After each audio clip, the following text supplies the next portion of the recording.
ñun sax dañu yaakaar ne activité bu ndaw rek pour jaay ay carte mais Touba wane nañu seen mënin te xam naa ne ku xool lii tey defe naa loolu jëm Touba yow nga gën a góorgóorlu parce que dab Pastef fii ci Touba dina métti de nit mën naa gént di nelaw gént ko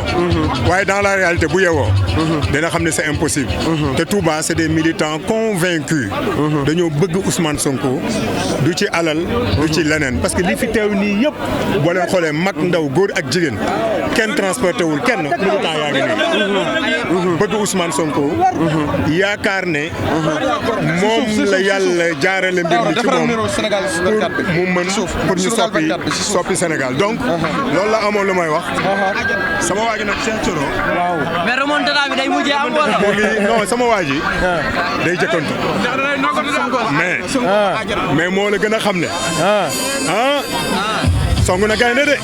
demandé na renfort pour yeneen carte de non mani songu na gaynde ñun ay gaynde la ñu non man du ma jëkk a song mais ku ma song daanu da ngay dem ak moom vaar non damay dem non amul vaar Cheikh Thioro moo la gën a xam ne maa ko mën kon Dakar day defee Touba non xoolal suba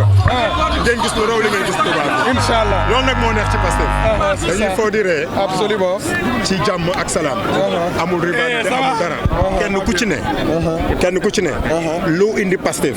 boo ko gënee mën sa morom dañ la koy bàyyee parce que intérêt réew mi moo tax ñuy xeex waaye intérêt personnel Cheikh Thioro nag maa ngi koy tooñ mais nit gënu koo nekk gaynde ci projet bi dëgg la Cheikh Thioro ni mu mel ci projet bi man meluma ci noonu li may wax man xam naa ko bu baax macha allah tëggu na macha allah gëm na Ousmane Sonko gëm na Pastef te bu toppoon ñenn ñi kon lu ne mën na ko am ci àdduna mais ngor nag moo ñu fi bàyyi ci la ñuy dee les ministres là kii c'est un ministre de la République absolument il a tout laissé bien sûr parce que Sénégal boo fi waan ministre day fàtte sax ay bagages am day daw pour gis président de la République c'est la première fois dans l'histoire politique du Sénégal ñu woo ay ministre waaw ñu ne suñuy ngor moo ñu gënal ay privilèges entre guillemets parce que privilège c'est très relatif oto rafet na trop mais du dara mais ngor mooy joxe lépp bu toppoon oto yeeg yu neex yi kon nag ni kenn du ko tàcc dëgg la donc lii la ñu bëgg ci Sénégal te dañoo bëgg soppi Sénégal te bëgg xale yëpp xam ne nit ñi gëmatuñu matériel gëmatuñu alal suñu réew lañ gëm jàpp leen loolu ngeen jàpp ci kontaan nañ ci jërëjëf merci beaucoup